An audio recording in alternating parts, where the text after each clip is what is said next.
if it were up to us, we'd say close enough, you did it. But for snowboarder Kuba Hroneš, who recently attempted the world's first triple backflip off a rail, nothing less than a perfect landing would do. So if at first you don't succeed, boom!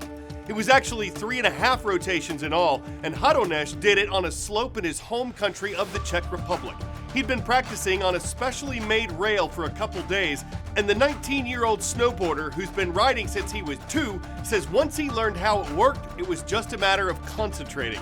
It's not his first triple flip. He'd done this before off a ramp. It was the rail that made the feat historic.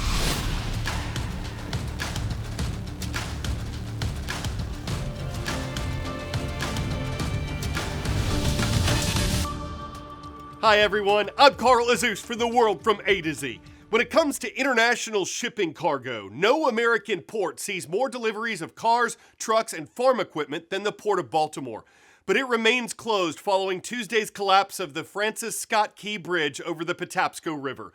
A cargo ship that had lost power collided with a support column and caused almost the entire bridge to fall.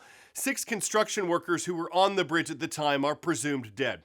The Biden administration says rebuilding the bridge won't happen quickly, easily, or cheaply, and adds it's too early to know when the Port of Baltimore will be able to reopen. The container ship, named the Dali, is still trapped under the wreckage. ABC News reports that none of its 22 crew members was hurt in the incident.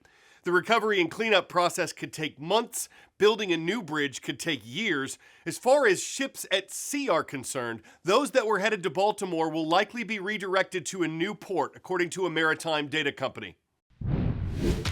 World and out. What country is the world's largest producer of emeralds? Brazil, China, Colombia, South Africa. The nation that produces more high-end emeralds than any other is located in South America. It's Colombia. Clean, moisturize, close it, and they're all set. It sounds simple, but the impact can be massive. This is what a care school for men looks like. And more than just learning how to change diapers, this is a place where Colombian men can learn how to be better husbands, fathers, and sons. And that includes, for example, learning how to tie a ponytail. No es la acción solo del peinado, sino de la conexión emocional que se genera. El invertir en que los hombres aprendamos sobre el cuidado nos va a permitir asumir esta responsabilidad en el hogar. That care, something Colombian men just like these didn't really know how to give. During the pandemic lockdowns, many looked for help as they were unable to look after their families. Domestic violence reports in the country also soaring. Colombian women are disproportionately in charge of household chores and of raising children. And projects like these are already having an impact. According to research from Bogota City Hall shared exclusively with CNN, men who said they were entirely responsible for household chores roughly doubled since the project was launched in 2021. The transition from classroom to the real world is fast.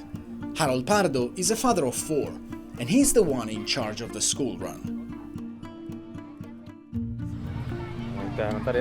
Sí, en inglés. That is change. Like many Colombians, growing up, Harold was not as close to his father as he is now to his children. Would you have wished that your dad had done a course like the one you did yesterday? Yo creo que sí, claro, ellos deberían ver de dónde vienen y hacia dónde estamos yendo nosotros, la nueva generación. Y no, sí, me gustaría ver que ellos, saber qué reacción tienen y cómo lo afrontarían con las cosas de la casa. A ver cómo se equilibraría la balanza. But it's not all family care for Pardo. He is studying to work in healthcare administration. And once a week, he and his friends gather for a ritual of Latin American manliness. Tenemos un equipo de fútbol que sí también tenemos padres, hijos, hermanos. Hemos hablado de nuestras responsabilidades en el hogar. Estarían dispuestos a hacer un curso y también pues coger conciencia. On this date in world history. On March 29, 1973, the last remaining U.S. combat troops left Vietnam. It came 2 months after a peace treaty was signed. The U.S. spent years alongside South Vietnamese forces fighting against North Vietnam and its allies, the Soviet Union and China. More than 58,000 U.S. troops died in the conflict. The 23rd Amendment to the U.S. Constitution was ratified in 1961, giving people in Washington, D.C. the right to vote in presidential elections.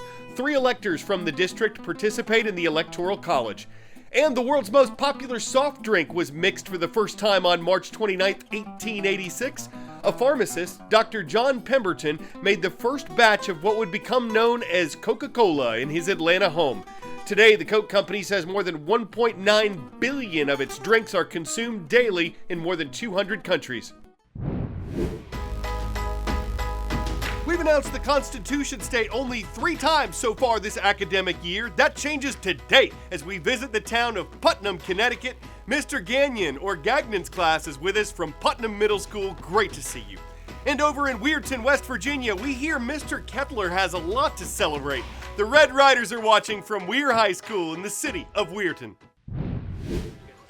Grab your baskets and your wallet because Easter spending this year is one for the record books. Easter is certainly a popular holiday for many consumers. Catherine Cullen with the National Retail Federation says Americans will shell out about $180 per person on Easter-related items this year, bringing total national spending to $22.4 billion. While those numbers are slightly down from last year, it's still the 3rd highest per person spending on record. So, where is that money going? Consumers will likely spend the most on candy and food, according to the NRF's annual Easter survey, followed by gifts, clothing, and decorations. They're planning lots of special meals, picking up cards, as well as gifts to share with loved ones.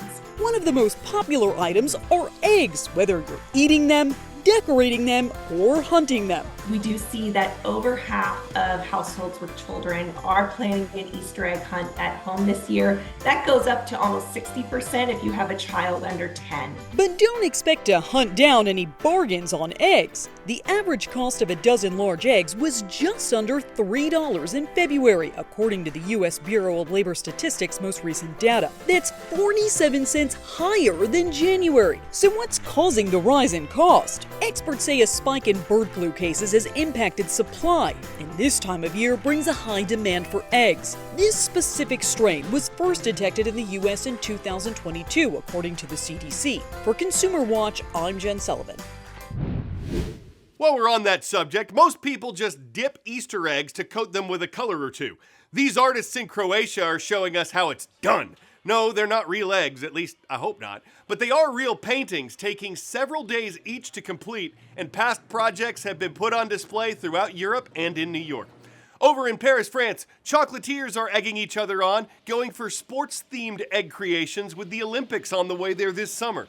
They're not just for show, they're for sale, though this track and field extravagance will set you back almost $2,700. It's a quest for Easter excellence, a make or break for egg legends, exacting, exciting, expression-cracking, artist, eggpressionistic, so realistic, stylistic, and synergistic, like alchemy, a gold opportunity to turn the ordinary into extraordinary, you see? Fridays are awesome! I'm Azuz, your favorite news egghead, and I'm so thankful you could see the world from A to Z. Have a wonderful weekend.